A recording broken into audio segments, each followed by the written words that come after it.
Hello, everybody. Oh, excuse me. How are we doing? So I got a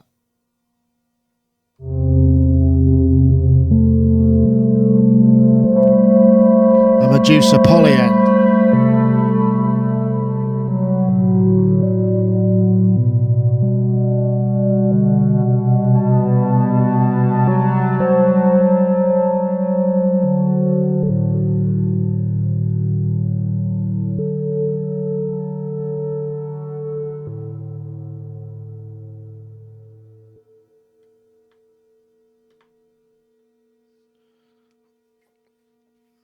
It's an interesting beast. 6 oscillators, a lot of oscillators, I have to say.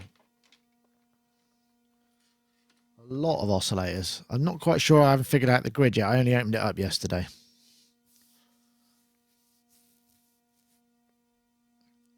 So, how are we doing, everybody?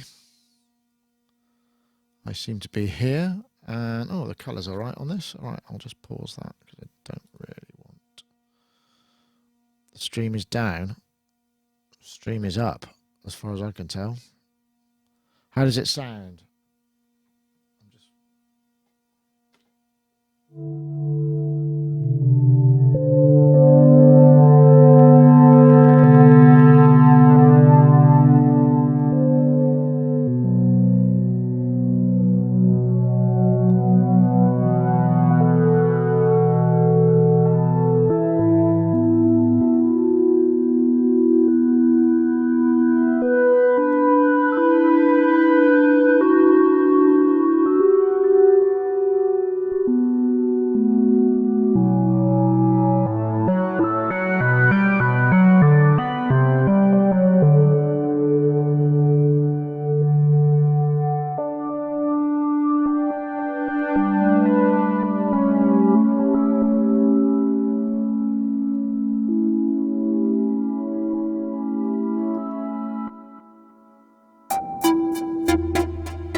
Yeah, still, anyway, I've still got to wait a little while.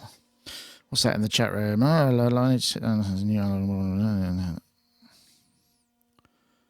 Keystep Pro. Yeah, I haven't got a Keystep Pro. That's what Tanith says in the chat room, but it's not true.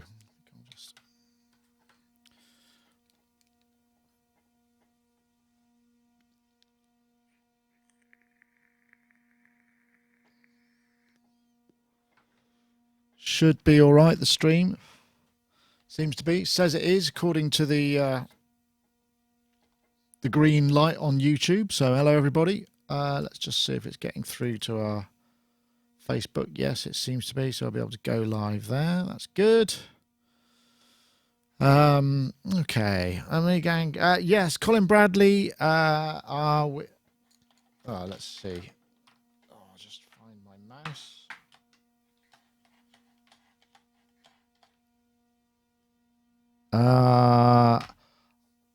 Let's have a look. Are you and the gang going to Synthfest? Yes, certainly at least one of us, me, and possibly more. We'll have to see yet. Not entirely sure, but I reckon. Right. So let's put everything out of the way.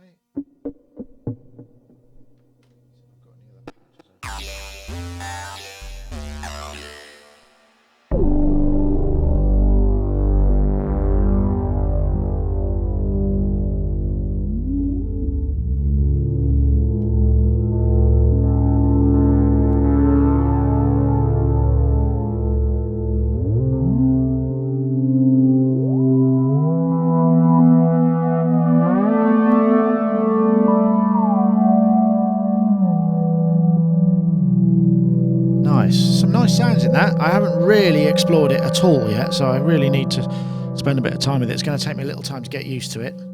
but I will. That's the Dreadbox / Polyend Medusa that arrived yesterday, in fact. Also got, what's the other thing I've got here? I don't know when I'm going to get around to this, but this is a beautiful little thing. This is the field kit, the Como Electronics field kit, which I need to check out. Comes in a nice box. Has that sort of fresh wood smell. Yeah, jolly good. What's in? There's been Pierre Fontaine. This is the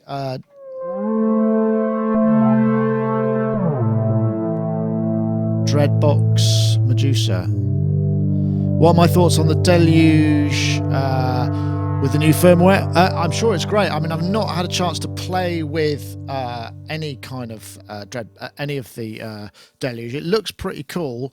It's one of those things that you probably have to sit down with for a long time to learn. So I'm kind of always reluctant to take those sort of things on, just purely because it takes so much time, and there are, you know, many things that need to be done, and they're not all can't be devoted to purely learning a new synth that has completely different OS. So I'd like to try one out, but I wouldn't like to commit to a full review at this point. I'd like to sort of tangled up. I'd like to check one out though. Have one to play with. But they did say they would send one towards the end of the year, so maybe I will get the chance. That would be nice. So today we've got DivKid and also Matthew Hodson with us this week. Is the Medusa a desktop synth? It sort of is. Oh, there's Matt. Where's he on? There he is. Hello, Matt. How are you? Not hearing you. Hello. Ah, yes, I am. I am. You're a bit quiet. Is mic on? Okay. I'll just get all this sorted out. Okay, brilliant. Thank you. I've still got a croaky voice. There was a kind of reunion of a nightclub in Bath over the weekend that was somewhere I used to go in the sort of mid-'80s to early 90s. And so a couple of chaps decided to put on a charity event. And so it was literally everybody who used to go to the nightclub in the 1980s and the 1990s went. And they had the two of the original DJs who were playing tunes from that period too. And needless to say, it was a late night. And I actually had a 2-day hangover, which I haven't had for a very long time. So Wow. That's why I'm still a bit croaky, because I was shouting over loud music. It was really good fun, though, I have to say. But crikey, I couldn't do that very often. Made me realise not only how much fun it was, but how old I am, unable to deal with that level of partying. Let's see if we put that one up. We can see. There we are. We've got our celebrity squares up there. How are you, Matt? Oh, good. Yeah. Shall I just increase the gain a little bit? Yes, that would be good. 1, 2. Yeah, I'm very much the same. 2-day hangovers. Yeah, I'm so busy right now. I've actually given up drinking unintentionally just because I'm too busy to go out and socialise anymore. Well, that's fair enough. I mean, you know, people get the you know, there's this sort of image of Brits of just drinking all the time, and it's really not the case. I'd like to point out, it's just that when I'm seen out, you know, if I'm out at a social event, I might have a drink or two, but I don't generally drink to excess. You know, I just can't cope with it because my body doesn't let me either. I just start to fall asleep, so I tend to go. It's like, right, I've got to go now. You know, so that's good, a defense mechanism. And I don't drink strong things. You know, I usually only drink beer, you know, or lager rather. I don't really like. I like wine, but it's too strong, and I just end up it all being over beforehand before I get anywhere, which is probably good in some ways. Ah, right. How's that? Is it coming through clear? That's coming through very clear. Thank you very much. We've also got DivKid on today as well, who's not here yet, but I'm sure he will be shortly. So we'll go to our twos up, and he'll show up when he's good and ready, no doubt. So what's been? Oh, I've got the Dreadbox Medusa here.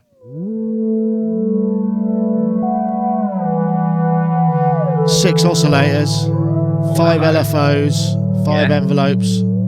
That's going through some effects as well. I've got that going through. It's in poly mode where you can play up to 6 voices, but what I've got is one of the LFOs is modulating one of the oscillators by an octave, so you get this kind of. I don't know if it'll do it. Yeah, there we go. So if you play chords, you get a really nice, interesting. It's quite pleasant, although somewhat unpredictable.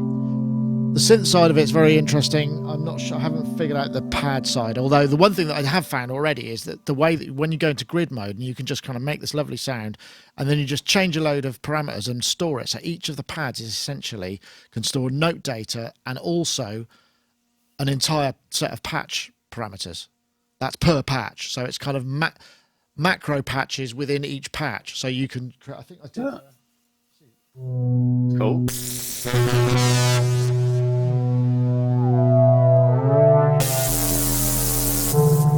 that's just adding a load of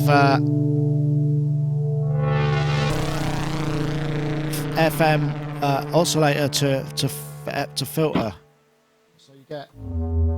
But I stored that, so you got 64 of those. So basically, and they're all XY pads. So it's going to be interesting to see how they've done that, because obviously the thing about grid GUIs is they need to be really intuitive and they need to be really clear because of the simplicity of them. So it remains to be seen whether they've actually achieved that as as an OS. I know Polyend, because Polyend had got some real smarts when they did the PolySeq, wasn't it, the Polyend Seek? So I'm guessing probably, but I just haven't had time to look at it yet. I've just literally yesterday I was spending some time coming up with just some patches and seeing how it does. Hey, there's Ben.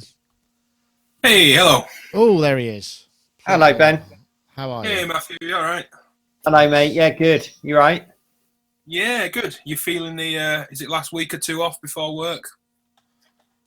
No, I'm still here, mate. We're here very much getting ready for October already when the students come back. All right. Yeah, plenty busy, man. But I've got a couple of days off tomorrow. Yeah, I got tomorrow and Friday off just to finish repatching the studio, getting all that back together so I can get on with writing some more music. So you're at the school. You're at BIM at the moment, aren't you? Yeah, this is BIM. Yeah, this isn't mine, unfortunately. Yeah, well, they're a bit big, aren't they? Big and cumbersome, big mix. You need big rooms for big desks. Hey, Nick, I'm just looking at the live stream on YouTube. Yeah. For me, it looks like the chat is active, but the video is paused on there. I'm not sure. Okay. Let me just refresh it. I'm not seeing that. I'm not seeing that. Yeah. I refreshed it. That's all right. Yeah. I don't know what. Should be all right. Hopefully. Fingers crossed. Yeah. We've been having some fun. We're thinking about doing another event in November. And getting maybe not quite so many Sonicstate performers, but having 2 or 3 live acts and a little sort of modular area and a couple of talks and streaming some of that stuff. So we've been looking into technology for that, and I figured out this week that I can actually stream. We used to use this thing called Switcher Studio, which is where you can just bring a load of iPads together or iPhones together and create a kind of streaming setup. And I figured out how I can just send that to a Raspberry Pi as a streaming server, which you can set up on a Raspberry Pi, and then I can bring that into this. So you can have an entirely separate set of cameras and audio coming into this program. So you have this on the main stage and then that somewhere else. It's really mind-boggling, and that's all on a Raspberry Pi that's running at about 30% CPU with a full. Well, it's not a 720 stream, not a 1080 stream, because the streamer doesn't output at 1080. But so. It's still early days. We're not going to commit to it just yet, but it's going to be hopefully it'll be a lot of fun. I've got the like I say, I've got 4 GoPros and the Roland V1 HD mixer. Yeah. And capture cards. You're always welcome to use that if need be. Okay. Interesting. It works basically. Yeah. Because it's all hardware. There's nothing running over Bluetooth or Wi-Fi or anything like that. And you got a manual video switcher. That's what I'm using for live streaming now. Yeah, well, I don't blame you. I mean, the thing with our system here is it's just really useful because if you've got to take a computer for streaming anyway, then that's what we've got here. So it's just a question of taking a box and a monitor. We don't have to rip out all of this. We just take a few cameras and the box, and then the network's fine as long as you create your own Wi-Fi network for the cameras. We did some tests here, and it's actually quite good. And you just need repeaters. Anyway, that's beside the by. But great. So where are you thinking of doing that? Well, we probably shouldn't say just yet, but it's going to be in Bristol. Okay. So it will be in Bristol if it's going to happen in November at some point. We're still at the sort of planning stage. So right, I think actually I just need to step away for 2 secs and then we'll start the show.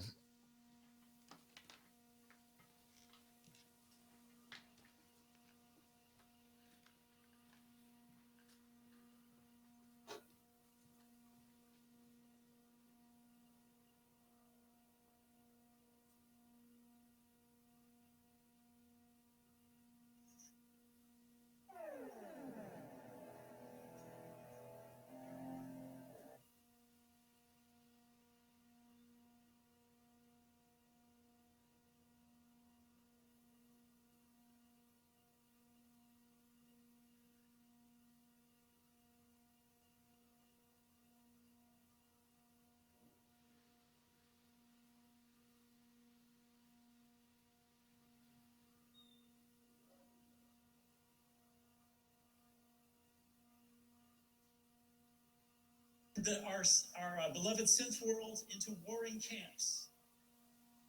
It kind of finishes up this hardware integration thing, which is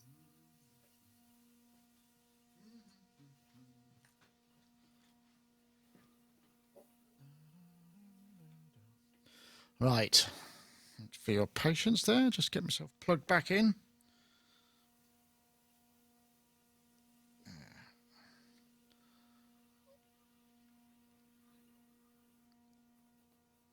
Let's see how that works. I can never get these. I can't figure out these headphones. They're sort of short on one side and long on the other, but they never quite. Anyway, it doesn't really matter.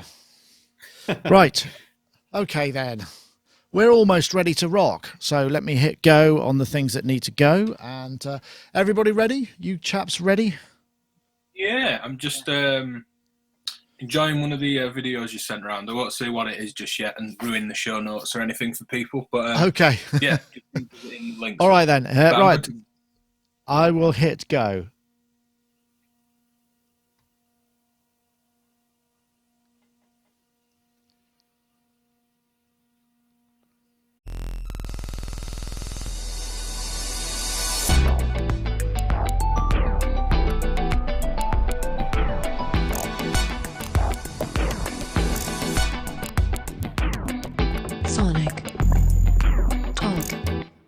Hello, everybody. Welcome to Sonic Talk, episode 547, recording today on Wednesday, the 29th of August. This is the podcast to do with music technology, that's synthesizers, controllers, software, music production, studios, live performance, all the things that surround the wide world of music technology. And I want to say thank you very much for joining us. This will be a show for about the next hour or so. I want to say if you want to stay tuned, we've also got a competition. We've got a prize from Isotope. They will be giving away a copy of their Vocal Synth 2, which is an excellent suite of vocal processing plugins, harmonizers, vocal tract shapers, vocoder, all kinds of stuff. And we'll have a little bit of information on that a little bit later. So do stay tuned. It happens about halfway through the show. We want to say hello to our guests. We've got... well, first of all, we've got Mr. Matthew Hodson, who's MatthewHodson.com, is an artist, educator, composer, and you're at BIMS, where you work. That's the Brighton. What is it? Brighton Institute of Music. British and Irish Modern Music Institutes, and we've got one in Brighton, London, Bristol, Manchester, Berlin. We're all over really. We've got six colleges now. Okay, right. And we do music production here. We do music journalism, music business, events management, all those kind of things. Run BA Honours degrees, basically. And I'm the course leader for the music production course, the BA Honours here in Brighton. Excellent. I didn't know you did music journalism. That's interesting, because we're always looking for stringers and story spotters. Maybe there's a thing we could do, but we should probably talk about that off air. Okay. But lovely to have you, Matthew. MatthewHodson.com. Working on his EP. You can see his music there. We've also got Mr. Ben Wilson, aka DivKid, who, as you can see, is somewhat of a modular specialist amongst many other talents. In fact, I don't think we've seen you. We haven't seen you since Leeds Modular Meet, have we? I don't think. No. Event went really, really well. Couldn't be happier with it. Really busy stream of people all day, great performances, from more ambient stuff, more traditional kind of East Coasty Moog synth performance type stuff to kind of all out techno.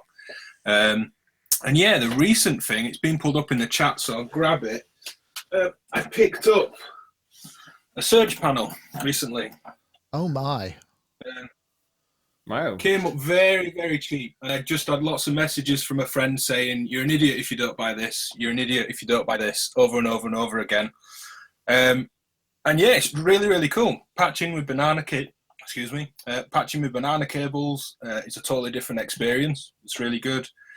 And just trying to really rinse these kind of classic dual slope generators that can be LFOs, oscillators, filters, whole range of things. So I've kind of gone back to school with a Surge system. Very nice. And yeah, it's only a panel, but it's the powerful thing. Are you making up a load of patch cables? Converting between? I was really lazy and ordered some. I was just had Tom down in Bristol at Bug Brand does. Because the thing with Surge, because of the banana sockets, they don't carry ground.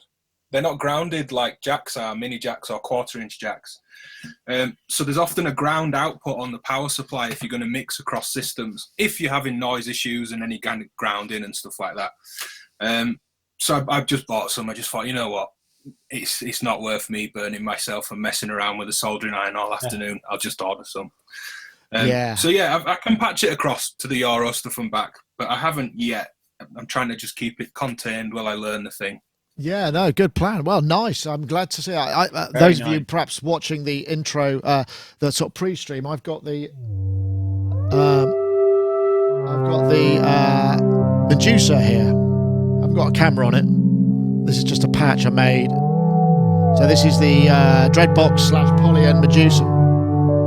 And it's so far so good. I have still yet to come to grips with some of the sounds it can make and how it makes it. I'm not sure, like I was saying in the pre-show, I'm still not sure, because it's got this great big grid and all these features on it, it's kind of, it's down to how that is integrated and how that's sort of designed as a GUI. But I mean, so far so good. I mean, just the fact that you can store, when you recall a patch, you've then got, I think, 256 pads that when you're in grid mode, you can just pop that in and then just store a whole new set of every single parameter on the synth is recalled and stored when you hit, so you can kind of have variants of sound that you just, it's kind of interesting. Be really, it's going to take me a little while to get used to it, but and figure out how to get the most of it. Because as I said, with these, sometimes synths, while great, so I tend to shy away from the ones that require a completely re-educating when it comes to UI and stuff, because there's just so little time to be able to get in deep with it, because we like to make sure that we do a good job, and if it's something that's going to take me months to learn, then it's going to be really hard to devote the resources to it.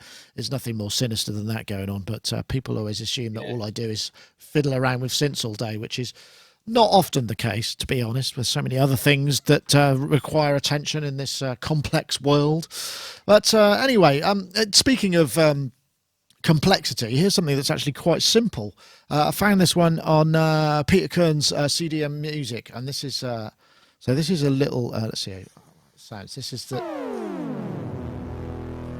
Ardu Touch, which is basically a synth DIY kit for $30, and you just download your own code into it via these little sketches. It's got a couple of buttons and a couple of knobs, and you can have long press, double press, and all sorts of functions on it, and they actually sound, I mean, bearing in mind this is being all generated sort of pretty much digitally, it's quite impressive. There was another one I had here as well, which is an ARP, which sounded quite nice.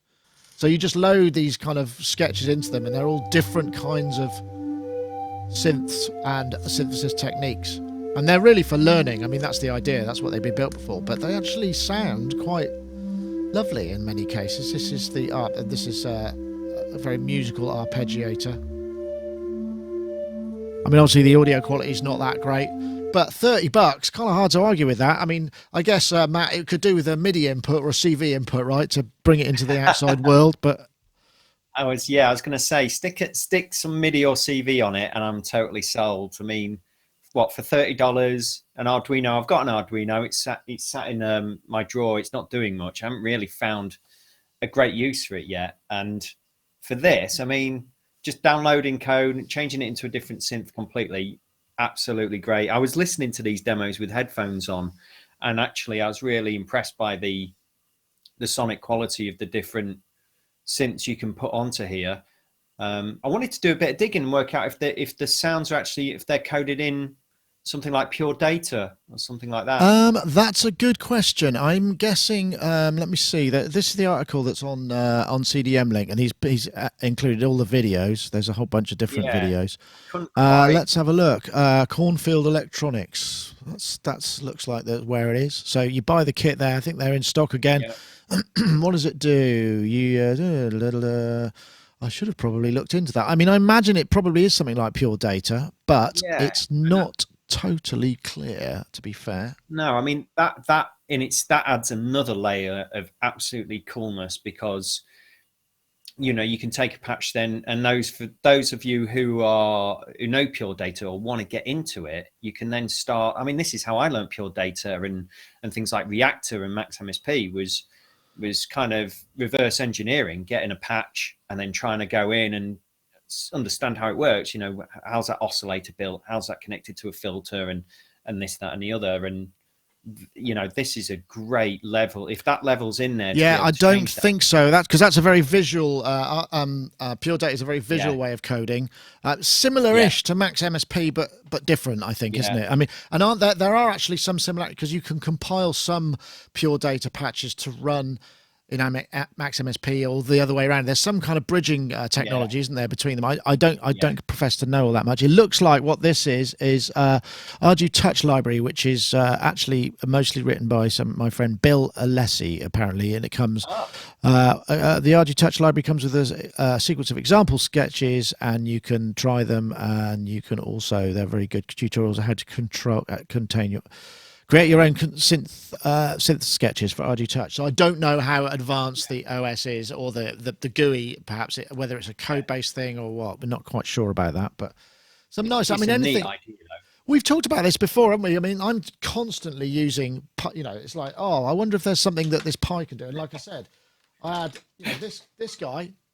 Literally, now this is an RTMP, so as well as we use these in when we're doing trade shows. I've got 3 of these, and what I've written is a thing, because this has got Wi-Fi on it. I've written something that whatever you plug, if you plug a USB stick into one of these, and I have talked about this before, you either plug a network cable or you can join a Wi-Fi network. And we've got a thing which is a battery pack, and we can strap a battery pack and like a regional MiFi to it. So you could leave this somewhere where there's a good, decent signal, and anything that gets plugged in, I've written code that just uploads our videos at a show to YouTube. You leave it behind, and then it emails you, said, I've uploaded this, and then you look on YouTube and you can publish it from there. And it just means that we don't have to use the somebody might be going, I'm staying at a hotel which has got really fun. You go, can you take this back with you and just plug it into your network, please? And then this would, but this now does that, but it also is an RTMP streamer. So it's a video streamer that I just installed in it.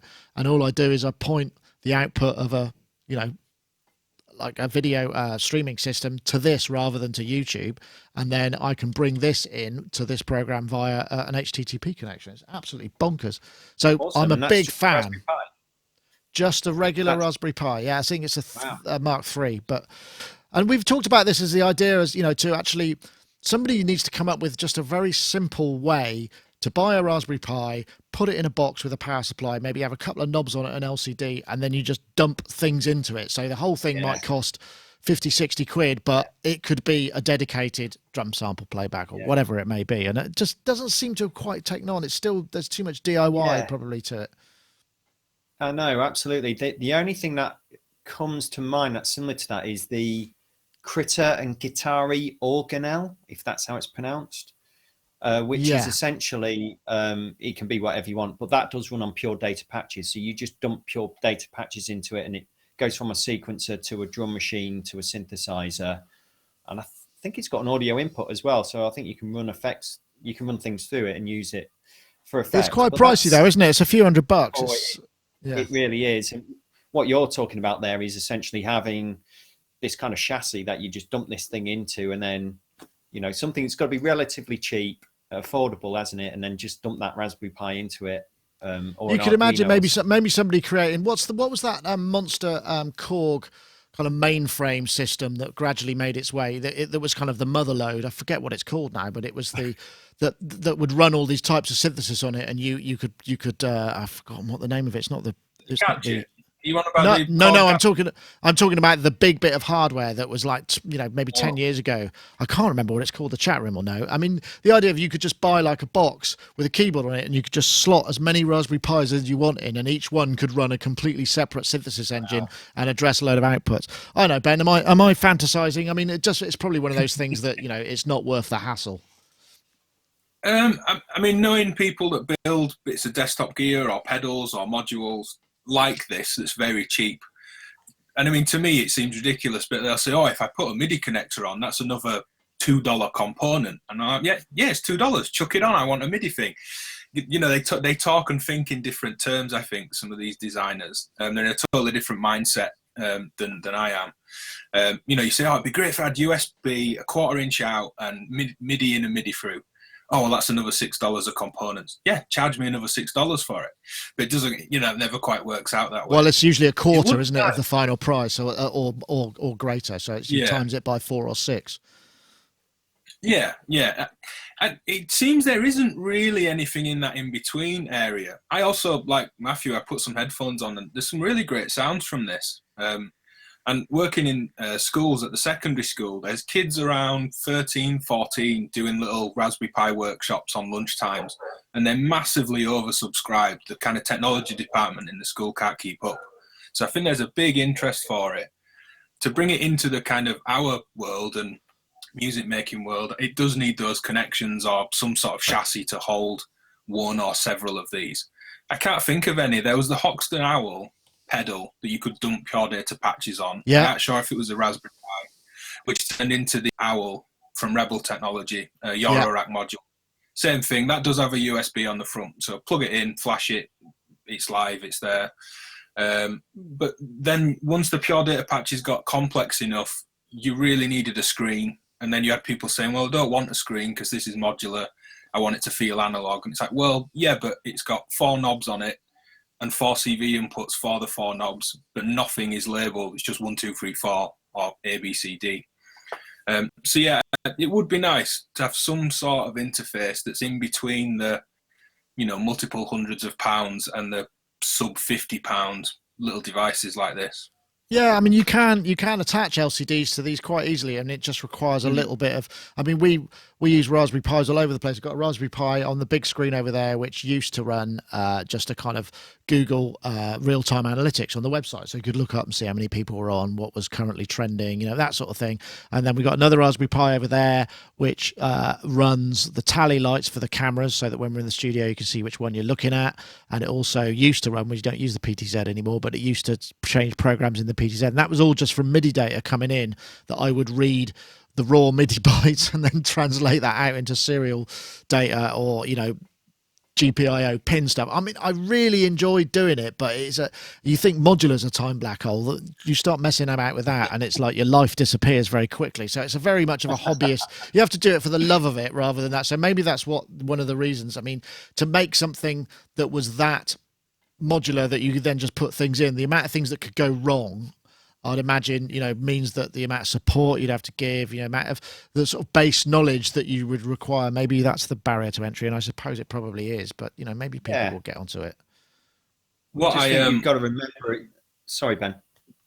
No, you go ahead. I was just going to say, you just got to remember about the sort of journey, some things can take time to put together. Modular, for example, Eurorack, there's a fair amount of time that goes on behind the scenes just trying stuff out and accidentally blowing up modules and getting frustrated and what have you. You got to think about it though as a journey and what you're learning along that way and the things that you're picking up. Like I mentioned, how I learned Max MSP and Pure Data was just literally sitting down and spending a few months with it, and the end result might not have been what I was after, and I might not have got the output that I wanted. But what I did learn, I learned tons on that journey. So you got to remember those things about how you invest in your time in new technology as you're getting hold of it. That's one thing I'd say. Yeah, that's true. I remember all those countless hours I spent investing on how to integrate a Palm Pilot into my workflow. Those hours were were not maybe very well spent. But if you are interested in this, you can get it from Cornfield Electronics. I don't know if there are other distributors there. Cornfieldelectronics.com. It's a kit. You need, just not a soldering iron and whatnot. It's pretty straightforward, I believe. It's $30, so it's not exactly kind of going to break the bank, even if you break it. Or you might buy one and go, that's good. Maybe I actually want to run both of those synths. And again, there's probably something you can plug into it that would give you a MIDI interface or some other interface. That's the start of the journey. But anyway, it's kind of fun, I thought. And that's also part of the deal, right?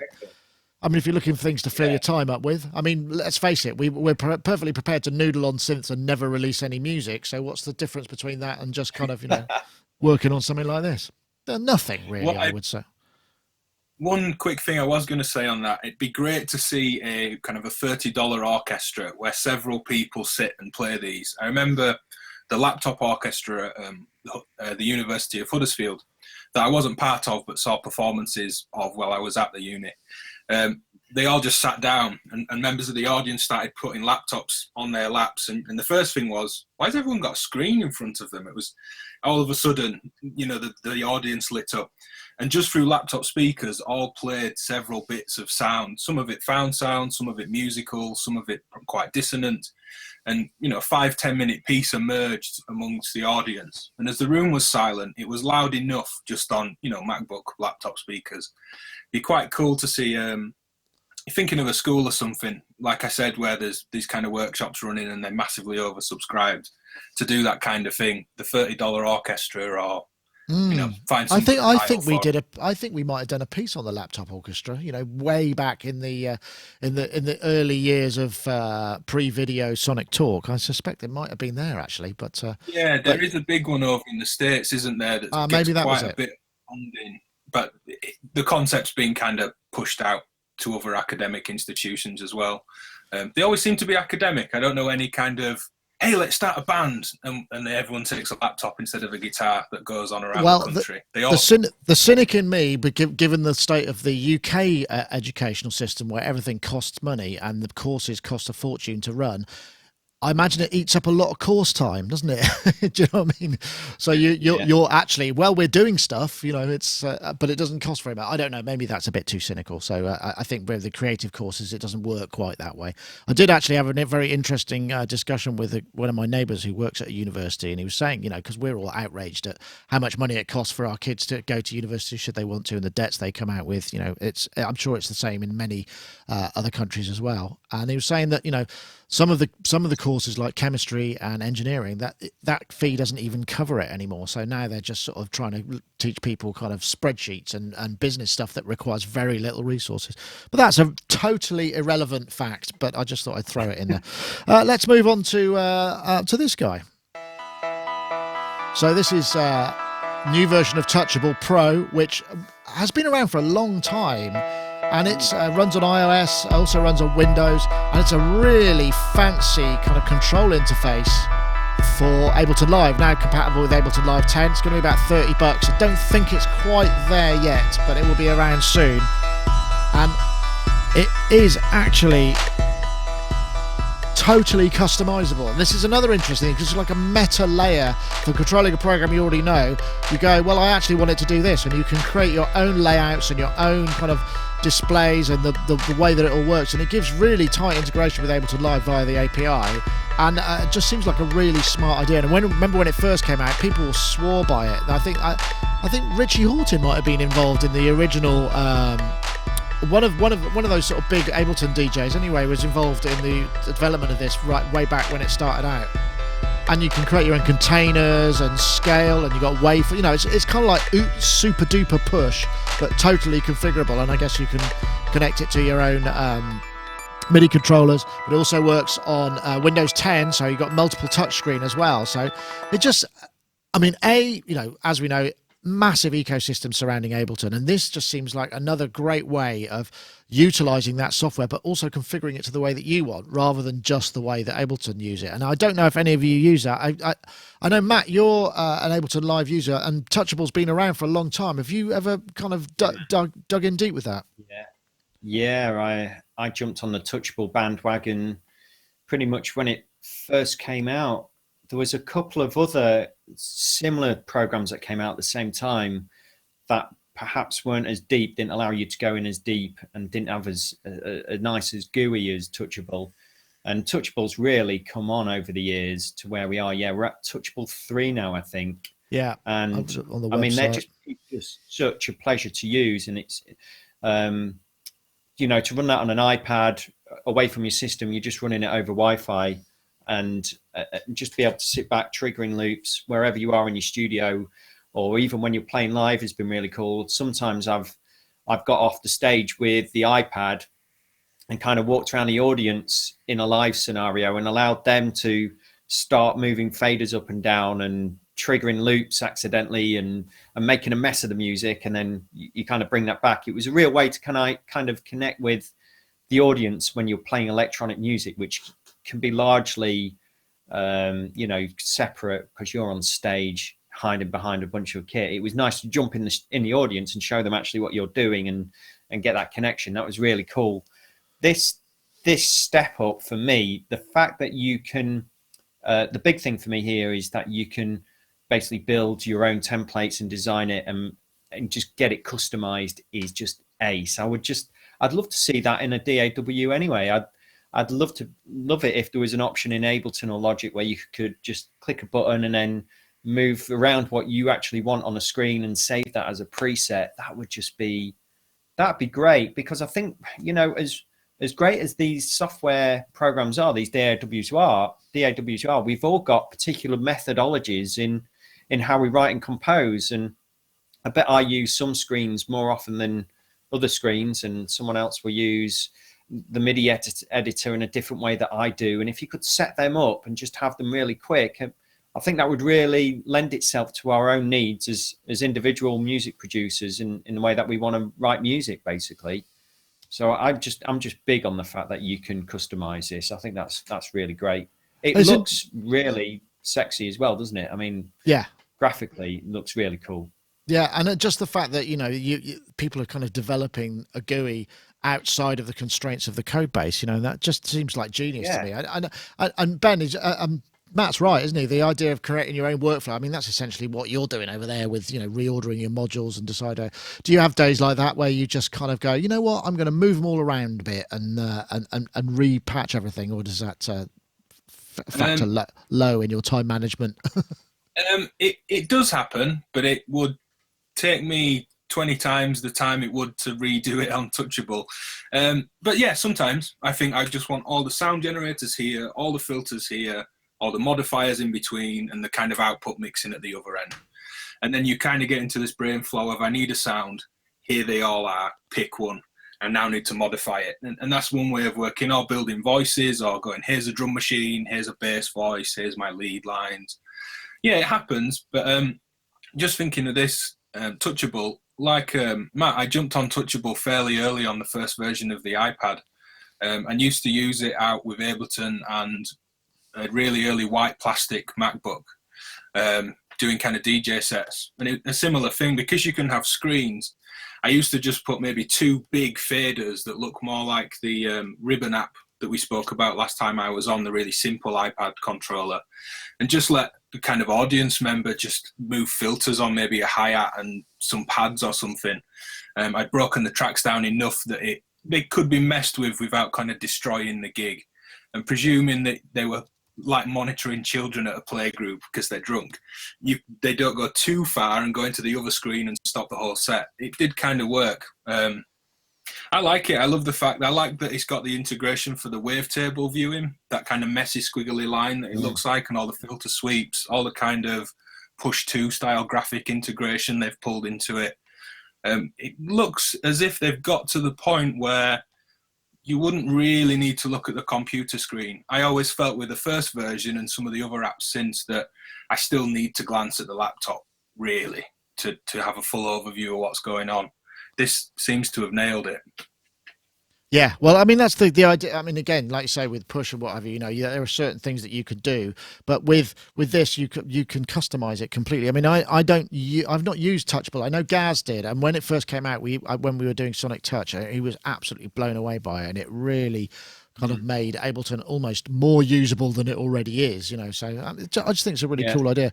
I think they say it's going to be coming out this fall, which is. I'm guessing there's no upgrade path on this by the looks. From what I can see on the website, it didn't seem like there was. So I think this might be launched as a new, kind of like a new software piece on its own, rather than it being an upgrade. I don't know.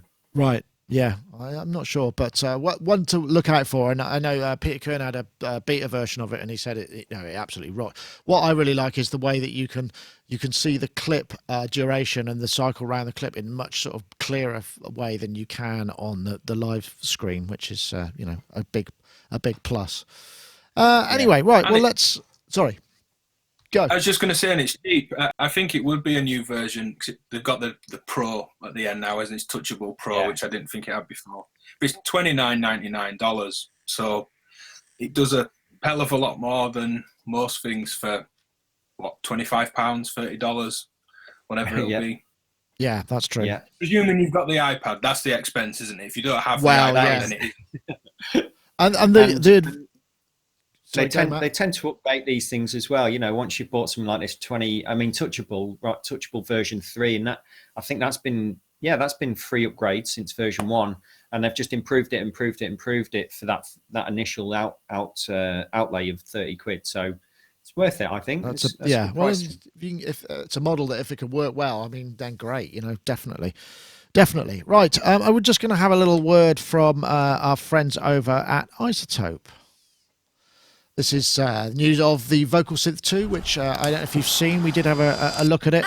And it's got a whole new GUI, new vocoder, new BioVox model, which is scientific modeling of the human track. So you can kind of emphasize vowel sounds and automate that. So if somebody doesn't say it right, CompuVox, TalkBox, new vocoder bands, all new effects and reorderable effects, loads more presets. Really, really useful. It's like vocals evolved, as they say. Well worth checking out. You get a 10-day free demo if you download it over at iZotope.com. And we got a competition for this week. I'll just announce the winner of last week's. We've got somebody called Flatbird, who is Twitter handle now. I don't know if I can actually pronounce this. At Schlandrian said, I would like to treat my vocals with Vocal Synth 2 as well. More vocoding, please. So they have actually won. So if you want to get in touch at Schlandrian, or otherwise known as Flatbird, please do. And we will pass on your details to iZotope, and you'll get your copy of iZotope's Vocal Synth 2. And we're going to run the competition now. So if you're interested in winning a copy of Vocal Synth 2, we're looking for the hashtag World of Vocals. That's one word. So World of Vocals, all as one word. The hashtag Vocal Synth 2 to @Sonicstate and @iZotope Inc. So that's the hashtag World of Vocals, the hashtag Vocal Synth 2 to @Sonicstate and @iZotope Inc. Enter that, and you'll be may well win next week. We pick it randomly from all the entries, and thank you very much to iZotope for providing the prize this week. This is also kind of interesting. Not much information and quite a swanky video. So this is new Tascam Model 24, which is essentially kind of old style analog desk, built-in audio interface, 24-track multi-track recording either via USB or via SD card. And you can flip the inputs. So the input could be the live input, the USB return, or the SD card. So lots of flexibility. That's per channel. It's not a global thing. It looks like 4 buses there. Record directly. Built-in effects. Compressor per channel. And it sort of follows in the Tascam model, because Tascam have been making these kind of things for a while, but it's been a long time coming, and I think it's maybe in response to the Zoom L-Track, which I know Gaz was raving about because it's just such a great idea. The idea, you've got a simple interface with a mixer on it that you can record on and you can just mix on, and this seems to be taking it to a new level. It's going to be coming out later in the year. We haven't got the pricing on it. I'm guessing it's got to be somewhere between $1,000 and $2,000. But that's totally, I have no information. And Matt, when this came up, you sort of said, wow, if I knew about this and I didn't have, and I could have waited, I might have bought that. Yeah, absolutely. I could talk about this all day. So I'm a big fan of mixing desks that double up as sound cards, run over USB or Firewire. I've just sold my Mackie Onyx 1640i, which was Firewire. I've since upgraded to a new Mac, which is USB-C, and Firewire is kind of becoming legacy. It was time to move on with that Onyx. And I looked around for something exactly the same as this Tascam Model 24. If I'd known about this 2 weeks ago, I'd have probably jumped on it. Instead, I went down the old school route and bought a big analog Mackie 32 8 bus and separate sound cards, and I've gone down that route. So I'm sticking with that now. But this for me, 24 channels, all over USB, happy days. It's just so easy to use. 3 auxiliaries, which is minimum of what I ever want. You know, one on reverb, one on delay, and then the third one using either for sound side chaining or sending auxiliaries out to a compressor or something like that, and using a compressor as a send. But the big question for me, which I haven't been able to find on this, is the output on the faders post or pre-fader, because I'm a big post fader fan in terms of once I've got my sound and my levels on the desk, I like to record that out as it is and just capture my performance, particularly when I'm working with modular. I don't want to then rebalance things. So I did email them today to ask about this, if the output is post or pre-fade, or if that is good question. It might be. I can't see the image isn't quite high enough res to pull it in, so I can't quite see. I like the old styling of it, and you're right. Those the Mackie Onyxes. I remember, most modular meets you'd go to where people were performing. I remember Phil Bilsby, VCO ADSR. He used to use a Mackie Onyx. Loads of people do, and it's because you could just buy and plug everything in and then record everything, and it is such a simple thing. That's what I use the Behringer XR18 for. You plug everything in and you can record it or not, and that is really powerful. I would say, good call. And there isn't really anything else. You're right. I mean, well, there's the Zoom. There's the Zoom, isn't there? You could do it with the Zoom.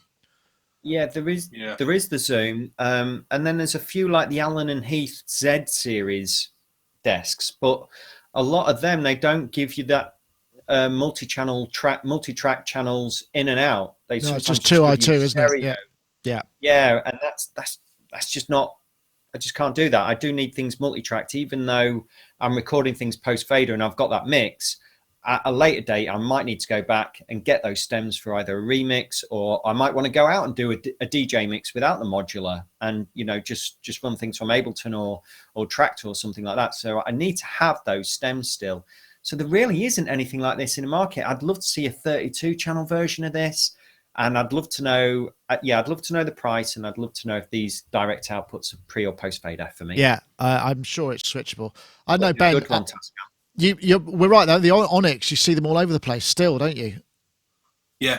They're great. Other than now being Firewire, which you can get adapters and get it into Thunderbolt on a Mac, but it's iffy at best. I had kind of mixed results. We still use one on an older machine in one of the schools I work at. It's solid. The preamps have been good. EQ's all right.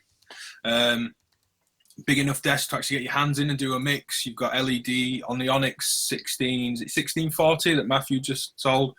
You've got the little LED meter on each channel, so if something's feeding back, you can jump right to that channel. Great mixers. The video for this Tascam seemed very much like the Zoom video. Not only did I go, oh, that's kind of similar, it's almost like they hired the same video team and band to be in a room, which I don't know whether that's a coincidence or not. But yeah, the idea of the mixer being the sound card is key. And I think Matthew's hit a good point of it being pre or post fader. The idea of it being a mixer for recording is near enough useless if it's pre-fader, because then it might as well just be a box that has a lot of inputs that you capture.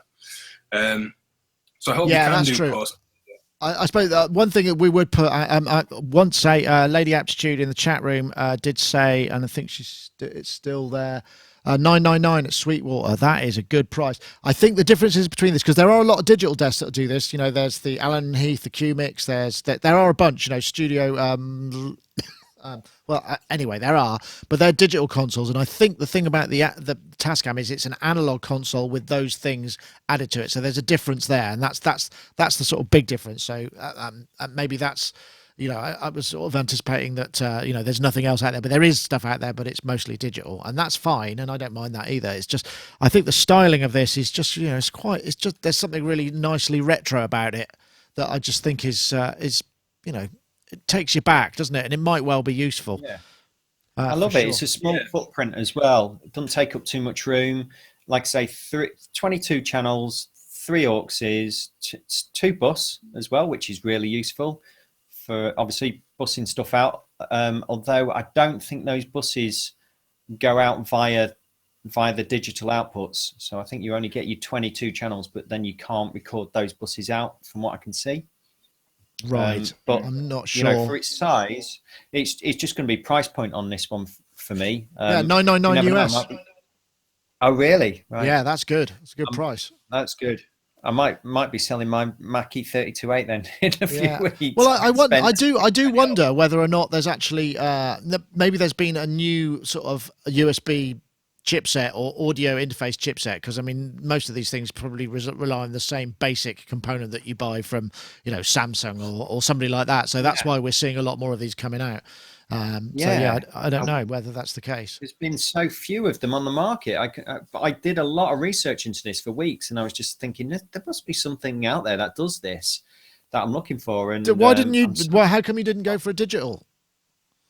It was the post fader recording output. I used to have, for example, I jumped on the Soundcraft MTK 24 channels, USB, nice little desk, but it was all pre-fader outputs. And it's the post-fader thing's such a big one. Like Ben says, you might as well just have a unit that you're just capturing sound into, really. For me, a lot of what I'm doing on the desk, I just want to capture exactly what I'm hearing. Those levels, the panning, the EQ, basically. I see. Okay. Well, I mean, you know, you can certainly on the Behringer stuff. I mean, I've been we've got the X32 here, and that'll just, you know, all of that is totally configurable. In fact, what I'm considering now is putting an SD recording card in it. They're about 160 quid or something, and that'll just record all 32 IO onto SD cards as a recorder. You just bang it. You can either record 8, or you can record 16, or record 32. And then, but if to do that, we'd have to get rid of the ADAT card, and the ADAT card is what runs the remote stage box, which is over there. So I'd have to buy an SD8 stage box, which is, so it's about 600 quid to do that, rather than, you know, so, but it would be, it would be nice. That Behringer X desk looks really good. The one thing though that was really important to me is I need to be able to reach over and maybe on 3 or couple of channels change auxiliary sends, you know, reverbs and delays, say on channel 1 and channel 7 at the same time, right? At the same time, whereas on the Behringer, I think you'll have to do a bit of menu diving. No, you don't. You can. I can tell you what you do. You press sends on fader, and then the bus that you want to send it to. So you just can basically, there's a block of 16, and then you can just push them up as faders. So it's not quite the same. It's not as reaching as a 1-for-1 thing, but it's viable. Or you could route. You've got the kind of the 4 knobs that are assignable that you could assign to specific channels on the fly, effectively, and do it that way. So I mean, there's always a way, but it's just whether that's immediate enough for you, I suppose. Yeah. I wish it would. Sorry, I was just going to say, I wish, Matt, again, heavily in agreement with all what Matthew said on this one, but just earlier when we got onto this, he said, I wish it was 32 channels. I felt the same. I really like using analog desks as feedback loops. So there's maybe the send going out to a delay that might have its own feedback knob, but then I bring it into a channel rather than a return, and then I can EQ the delay coming back and send it back on itself again. So it's like putting an EQ in the feedback loop of your delay, or bringing the delay back on a channel, sending that to the reverb, but then the reverb feeds the input of the delay. So for creating these ambient kind of live flowing things. And once you start doing that, you know, you pull a couple of feedback loops in, that's 4 channels gone or more. And then you're down to pretty much working on what feels like a 16-track desk again, because you've been a bit heavy-handed with the effects and how you've routed it. I wish someone would do a 32 in a similar style. But as you said, Nick, with the X32, that's what's under here. You can configure the 4 assignable knobs or choose what's on the faders. Not quite one-to-one, but you could set it up in a kind of performance way if you like. Yeah, absolutely. Yeah, I would agree. Sounds like you got intruders there, somebody. I'm guessing that's you, Ben. Have you released the hounds in a Mr. Burns sort of style there? I don't know. I'm just going to shut the window. Yeah, make it go away. Make it go away. Well, yes, as we say, this should be coming out towards the end of the year. 999 according to Lady Aptitude in the chat room, so that's pretty cool. So great. I mean, that's what we like to see. Okay, what have we got left? Oh, we should do this before we get on to maybe some of the other flip ones. Gosh, this is just out. I think it was released yesterday or this morning. Actually, I got the email. This is the Del Rey Theatre. There was a Spectrasonics special event. This is a 45-minute show. I'm not going to run this, but this is Eric himself introducing all the new features of 2.5, which is now available. Kind of fun. There's a lot of fun over there, and we'll get into that later. There's so much that we want to show, and so much cool stuff that's happening. But first of all, I want to thank you guys for coming. There's a lot of, I won't play the whole thing. I know that's what I'm famous for saying, but we did also shoot a thing at Superbooth, if you check our YouTube channel, of just the hardware synth integration, which is one of the big new features with Omnisphere 2.5. For those of you who perhaps don't know what that is, essentially they've mapped, I think it's up to about 30 now, hardware synths, from boutiques right up to the Prophet X, where a hardware profile communicates via MIDI, so effectively you get one-for-one control. So they've created the sort of internal structure, and in some cases added the waves and the wavetables from those particular synths. So effectively you're creating a kind of virtual version of the hardware in software, so you can use that synth to control you. Why would you do that, you might wonder? Well, there are several reasons. One, it's great to program on soft synths with dedicated control, but the other thing that's really cool is they've added extra features, So, for instance, they've got one for the Prologue, which has multiple LFOs. They've got the Moog Sub 37, which you can make polyphonic. There are all these things that they've added that allow you to kind of enhance the original. And it's a free update if you've already got two. So it's kind of a bit of a no-brainer, really. And I don't know if no one will have really had a chance to play with this, but I know in the past, when there was the Imposca controller, which was basically a hardware, that was like a revelation, just this sort of one-for-one control for all of the things that you could do. It just kind of blows your mind. You have a totally different relationship with it, and this is free, and you get like 1,000 patches they've created with these new hardware profiles. There's a new GUI, there's a whole bunch of other stuff, and like I say, it's a free thing. I mean, I'm not an Omnisphere user. It's been too much, but maybe, with the hardware profiles, I've got a couple of those synths, not that many. It might be worth doing. I don't know. Let's start with you, Matt. Omnisphere, does it feature much in your education world, or is it? I guess it's quite an expensive buy-in, yeah. Yeah, I have to say, we don't actually have it in the classrooms as such. And to be fair, I've only had minimal use of it back in the day, and I think. Yeah, we had a copy in a joint studio, but I remember it being a really big installation, and it came on so many discs. Yeah, and, it's huge. I think it just used up. So at that particular point, we didn't have big hard drives and things, and it was kind of like, that's going to have to go because it just ate up all of the storage space basically. But I do remember it being really versatile, really fantastic to use, great sounding. And they look like they've really brought it on since then. I mean, and the fact that this is a free update as well is really cool. But the synthesis design in it, I think that was quite intuitive, if I remember right, back in the early versions, where you dive in a little bit and really craft what you was after. But I have to say, I haven't used it for many, many years. But I was really intrigued to see this talk happening and where they're taking it.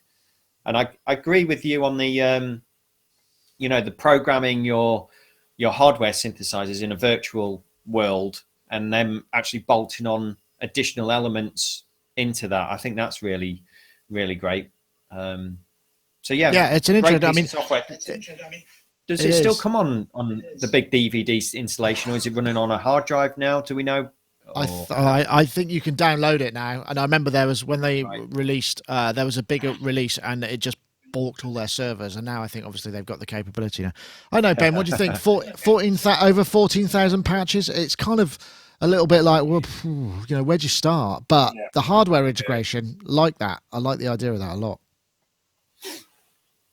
I really like the idea of the hardware integration. The thousands of patches thing, it's a bit like sample packs. Sample packs from certainly the bigger companies became a numbers game. And that's kind of when I was into it and making some of the just big audio packs. And it'd be, we need to hit 2 gig, which is quite a lot of audio. We're not talking video and stuff. Or it needs to be, we need to hit 500 sounds. And I don't like that as a selling point particularly. But I think with Omnisphere and its just total vast capabilities for like a production house, if you were going to set up, and there are a few of these still around, a kind of media house making music for adverts to order and things like that, having a few machines with this installed, you probably wouldn't need a lot else. But I haven't really explored it. They had a copy when I was at university. It had some nice pad presets that I tweaked. That's been about my experience with it. The idea of making, the sub 37 polyphonic appeals, though, it seems like an advancement of. There was a Waves plugin where you could run a sound out into a piece of hardware. So you just had a single mono rack compressor or something, and it would almost capture its behavior like, not like a one-off convolution capture, but almost like a spread of time almost. And then you would save it, and that plugin would just exist and respond in the same way on that channel. And then you could reroute other things through the hardware and change the settings. Almost like a live convolution capture kind of thing. I don't know if it's some advancement on that technology or quite. No, I don't think so. I think from what I understand, what they've done is, like in the case of the OB6, for instance, they've sampled the waveforms and created the wavetable so that you go through, because they're continually variable shapes. They've also modeled the OB6 filter specifically, but things like, the effects, they add effects, and it's just sort of intelligently mapped. So if you turn the chorus on, it instantiates the chorus and turns it on. Whereas the rest of the time, it's all resource. It's cleverly programmed so the resources aren't used if you're not using them effectively. So, and they're mapping, the structure and the way that they go. Because what was it you were saying at the beginning of the talk? If I didn't play that part, but he said, essentially now Omnisphere, you can have something like 196 oscillators per voice, or some crazy, with all these ludicrous. You can stack things up to such an extent that it's like a super synthesis environment. And in the way that's massively impressive, it's also makes it quite difficult because there's so much to it. And sometimes you just want something simple to reach for, which is, I guess, you just go through the patches and maybe tweak stuff. But the hardware side of things, it's not like a modeling thing. It's sampled where necessary, and they've modeled a couple of things on top of that. So and when he later on in the video goes through, right, here's a boutique, here's a this, here's a that, here's a System 8, and they all do sound very different, although they still have that Eric treatment, and there's loads of reverb on it all, which is great for, it sounds fantastic. He's such a great player, and really gets sound. He's one of the kind of greats when it comes to that. So that's all right, so yeah. I mean, I don't know how much it costs, actually. I should check how much Omnisphere actually costs. It's about $300 or $400, isn't it? I think. It's almost like it's like it's destined for a big studio production house, big one of Sony's studios or Universal's buildings or something. It doesn't seem, well, I'm not to say it's not user friendly, but I don't know, things like the idea of stacking up hundreds of oscillators reminds me of guitarist Paul Gilbert. Heard of someone else recording 100 guitars playing the same thing on a track. I can't remember who it was, someone else famous, and decided to redo it. And I think that after 20, he said you couldn't tell the difference. And he'd played acoustics that he mic'd up, electroacoustics, Strats, Les Pauls, Jacksons, the whole work. He said, and after 20, playing the same line, you'd no idea what was going on. Yeah. The wall of sound doesn't get any bigger, as it were. I'd just like to point out, let's see, Dual Tricks in the chat room, if I'm just going to send that there. He says, to be frank, I prefer the Arturia V collection, versatility, plugins, and everything. And that's fair enough, actually, because ultimately, you know, it gives you, it's just this huge creative environment. And I suppose the thing is with the V collection, you've got specific GUIs for sync, because I know a lot underneath a lot of under the hood and a lot of the Arturia thing, I've forgotten the name of the engine that they use. It's kind of variants on that. It's not all kind of programmed from the ground up necessarily. It uses whatever their kind of underlying technology is, but it looks a certain way and that makes you feel a certain way. And also, even though, you know, the Arturia V collection would be great if you then also had hardware mapping on that as well, because then you accept, you know, most of the synths that does are quite hard to come by and are going to cost you, you know, a lot of money. So it's there's a slightly different path to it.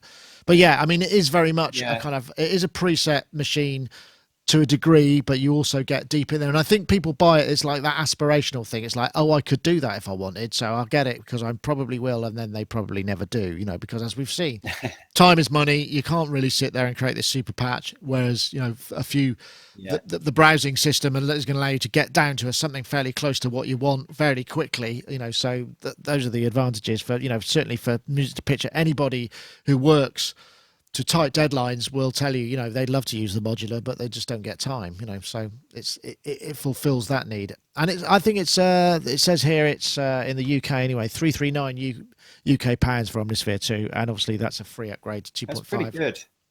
That's good for what you get in there, and I totally agree with you guys. I think I need to revisit this one actually, because some of the stuff that I'm doing more and more stuff for TV and adverts and things like that these days, and you know, jumping into something like this is going to be actually really useful. I know I barked on in the last show about wanting my desire to use the modular, but there are some things I'm just not able to jump straight out that modular. And you're absolutely right, Nick. The tight deadlines to work into moving image these days is so short, and you need to be able to get to that sound, you know, really quick and have a tight turnaround on these things. So I think 300 odd quid and what you're getting in there, I think that's something that I might invest in off the back of doing a new job that I'm just working on now. Yeah. I'm going to check this one out, actually. There's always Native Instruments Complete. I mean, these are all kind of big software packages. They're the same. I mean, I guess lots of people just have all of them, you know, and that's what you do. You know, that's when a cost of operation. Which kind of leads us quite neatly into this next topic, which was something I found on College Humor. This was another Facebook find, which I found, and this is the problem with doing what you love for a living. This is a cartoon, I think, by Jacob Andrews. Man, you're so lucky to get to do art for a living. No, shut up. Listen, when you do a job that's just a job, you work 40, 50 hours a week. When those hours are over, you get to stop. When you do something you love, every waking moment is somehow dedicated to the craft. It's quite a truism, really, and I think and I think we could probably point to Ty Unwin being an example of that. I mean, he works insanely long. I mean, we all do, but he's the sort of like, I couldn't manage that kind of guy, and he's the one who does all of those. So it's an interesting dynamic, isn't it? This concept of doing music or art or photography, anything that you kind of think, the way that people perceive that as a way to living. And most of us who do it, you know, we don't generally moan about our job. We love it because we have creative freedom most of the time. Obviously, we're working to tight briefs. And I just thought it was an interesting truism. And then at the end of it, maybe you should get a different job then. No way, I love my job. And that kind of sums it up, really. And I just thought I'd throw that in there. And I know that, you know, both you, Matt, and you, Ben, you know, we all, and myself to a degree, you know, we always have those days, don't you, where you just think, oh, man, this is just feels like a slog. But the rest of the time, it's great. It's great, isn't it, Ben? Yeah. I had an interesting conversation about this with someone else. We could moan at each other and kind of get it. And I said, you know, the more successful things become, the more admin I have to do. And, you know, you get to a point, you know, teething troubles for any kind of business that's one person or a couple of friends have started, where you think we could do it hiring someone to deal with this bit. But then that's a whole other headache. I'd love someone to do my admin, but the amount of time it would take to go through my mess of how I choose to run things on my own, and actually having the cash from the projects to do it, you know, it's not really ideal. But yeah, it's the same thing. However much moaning we may do on or off camera about how long and hard some days are, I don't think any of us would change it. Yeah, I think that's a fair point. I imagine if you concur. I mean, most of the time it's Oh, fun. That's why we do it, right? It's like a compulsion almost. yeah, it is. It's what you love doing, isn't it? That's why you got into it. But it's a job. It is a job at the end of the day. And what I say on most open days and to my students, and in fact, the whole music production course is about for us is for freelancers essentially. It's gearing up students so when they go out into the industry, they can say yes to all those different jobs that come along. So whether that's working in Ableton or working on a mixing desk or writing plugins in Max MSP or sound for computer games or doing moving image based stuff or even creating moving image based stuff using cameras, that's what we're setting them up for now, because that's what we do. I mean, last month alone I was working on a remix, an album, and library music. That was just that month. The month before that I was doing some acoustic consultancy. I was doing something for some adverts. So you're wearing many different hats all the time. There's nothing like it. If you want a nice simple job, go and, I don't know, learn how to be a chef and go work in a restaurant. You're always going to need to eat and that kind of thing. And you can leave your job at 6 o'clock in the evening and go home. With this, I leave my job here and I'm straight in the studio finishing off various things that I'm working on. So it's never ending, but hey,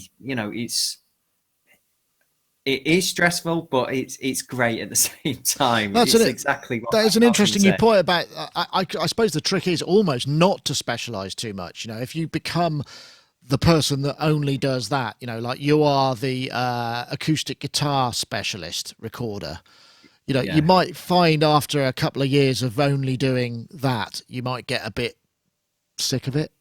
It's the it's the variety and the way that you can deviate from and go, I'll do this, I'll do that. And if you're lucky enough to be skilled at a number of different things or have the right take on how to do those things with it in a way that people want to have a part of, then that's the ideal scenario. And that's probably the hardest thing. I mean, you don't want to be the guy who or the girl who just, it's like the fade engineer, it's that sort of, you wouldn't want to be that person, for more than like a week, maybe, Yeah, I guess. Well, my initial desire was to work in a recording studio and work with some great bands, and I did that. And I was living in London, sleeping under mixing desks, not seeing my friends, eating poorly, never seen the sunshine. And I thought, well, I can't continue like this much longer. And I want to dip in and out of this. And I need to expand more what I'm doing in the industry and learn some new skills and what have you. So I kind of left that behind and started to branch out and got more into electronic music. And well, actually I'd already had that with me, and then right into moving image that came along. I got into that world and composing more. And it just went from there, really. And then I realized actually music production industry is so vast.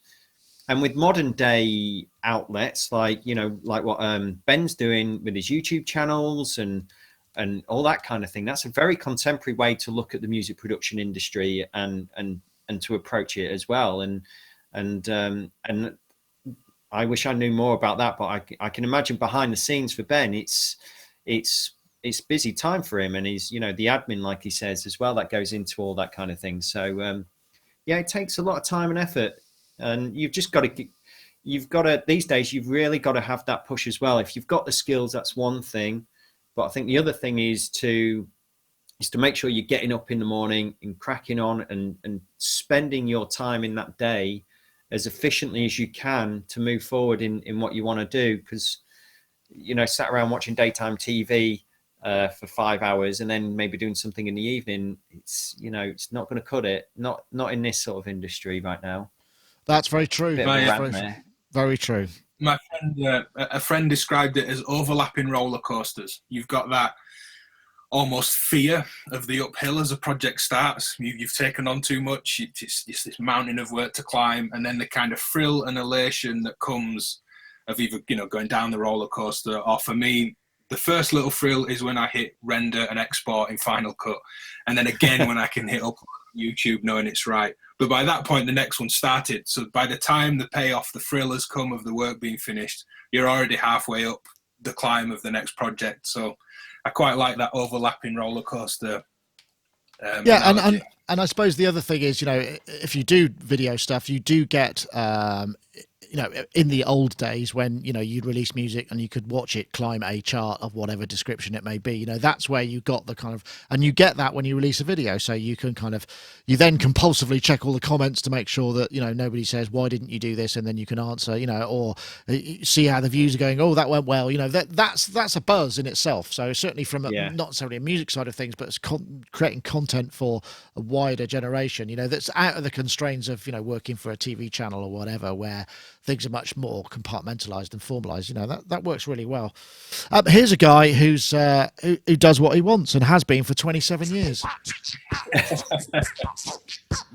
This is a guy called Lindsay Pollock. I think he is Australian, and he makes wind instruments. This is a contrabass clarinet made from a hose pipe. I think it's going for a phaser, but it sounds a lot like a synth. That's a great sounding thing. I think he's using an RC505 looper pedal. It's sort of like, I guess what he's doing is it's almost like musical clowning, but I mean, it's one aspect of it. He makes and designs and invents instruments. He composes, he creates kind of events, he does all sorts of stuff. Been doing this for 27 years. And this Mark Tinley sent this and just said, I can't believe how much this sounds like a synth. And there's a bit, we'll see if we get to this in a sec, because right.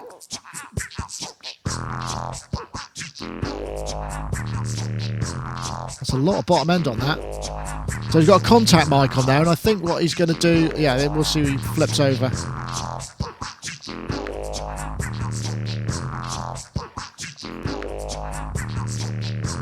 So that's called Mr. Curly, that instrument. And this is another one. He's obviously a pretty damn good player, because when he sticks the contact mic on, you're going to get to...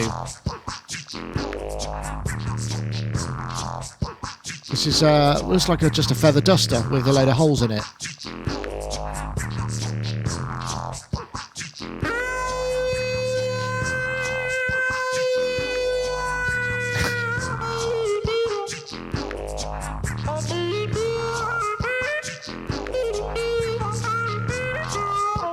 So anyway, this was at some sort of agricultural show. So this is what he does, and so he's kind of living the dream in his own peculiar way. I just thought it was cool. But what was interesting about this is how synthy some of those things. I think there might have been a phaser on a lot of that, so it kind of adds a little extra synthetic quality. But I mean, clarinets and bass clarinets, they've a clarinet. What are clarinets? Are they triangle waves or are they square waves? I forget which way around it is, because the patch book, isn't there? Where you go, make it sound like a clarinet, and I can't remember if it's a square. Is it a square? Oh, the Minimo patch book. Yeah, is it a square wave? I can't remember. Sounds a bit like it, doesn't it? It's not. Well, I think triangles and squares are both odd harmonics, just more of them with more energy in a square. We're similar if we think triangle or square. Sorry. This guy's great. I looked on his channel, and it was about 10 years ago, I think he made one of those carrot clarinets. A bit like the there was a Chinese guy, if I remember right. Oh yeah, that's right. Flutes, out stuff. His channel's great. There's loads of interesting stuff on there. The condom bagpipe, the rubber glove bagpipe, Mr. Curly, the contrabass clarinet. There's a ton of interesting and odd, quirky stuff on there. Running, with loopers, making up layers and pieces like this performance. Here we go. This is it. The Art of Food. There we go. So that's him playing carrots, and so he just makes. I think he makes them. Plays a potato. Okay, Ivan playing a potato. So he's drilling it up. Let's see what happens.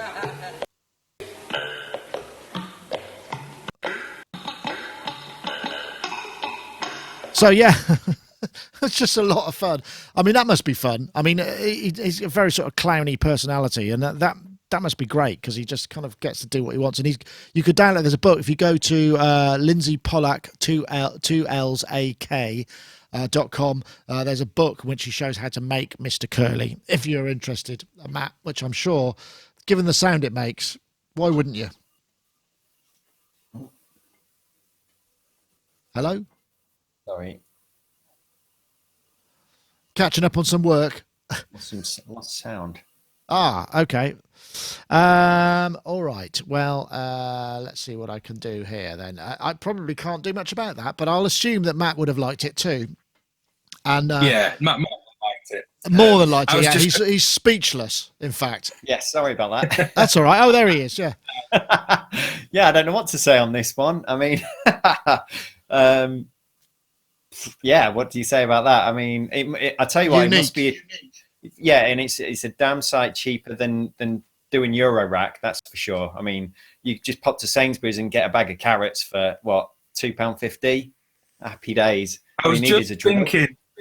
I was just thinking, as you mentioned Sainsbury's, I wonder if whatever grocery store, supermarket near him know what he does. So when he goes, tootles down to the market with his little bag of veg, if they're thinking, what is he doing with this today? Because he's sticking all sorts of weird stuff to this veg when you get into the channel. I like to think they know and they're guessing before he actually goes back or uploads anything. Yeah, that'd be awesome.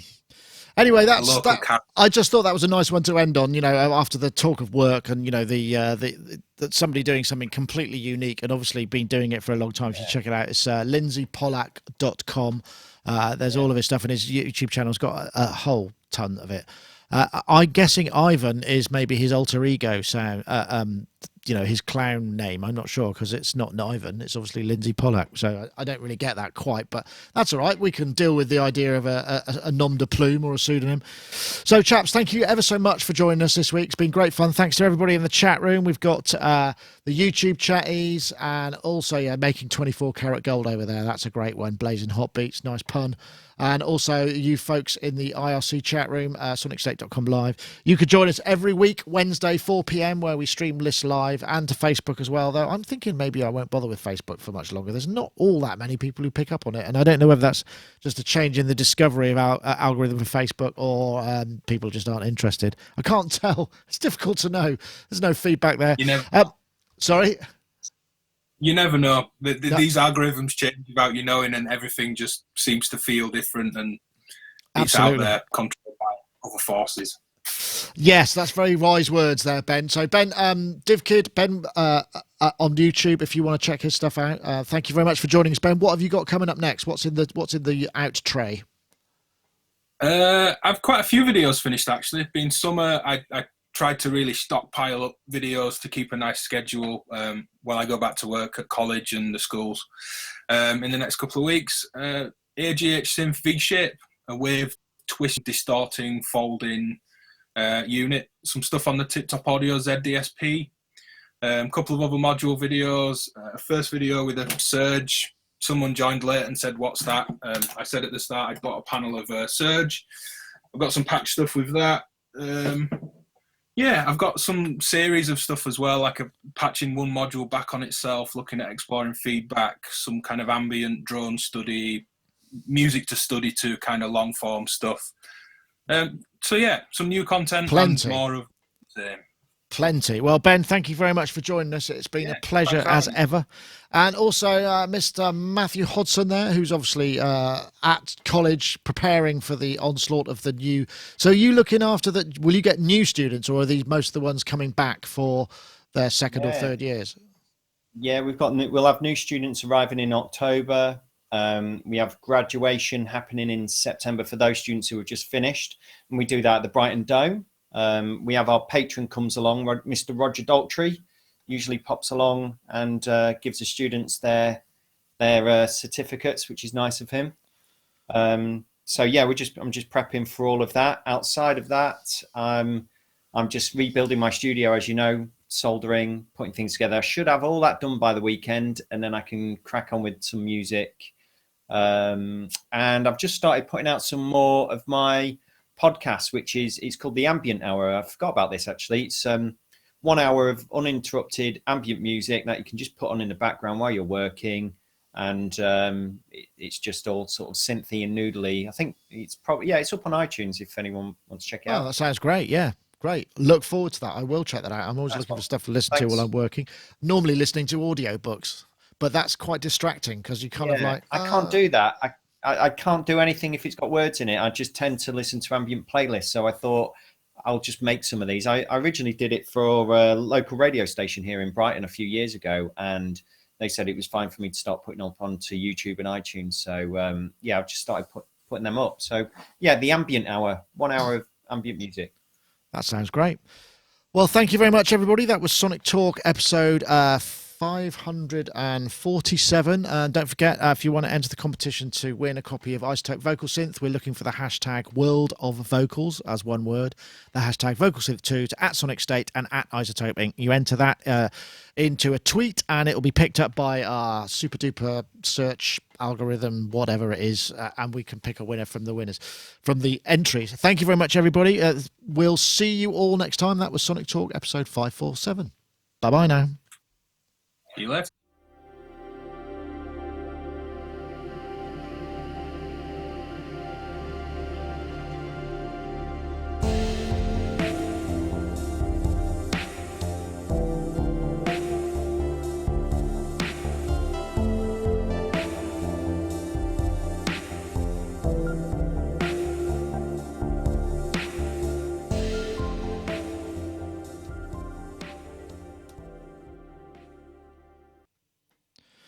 Lovely. Thanks, everybody.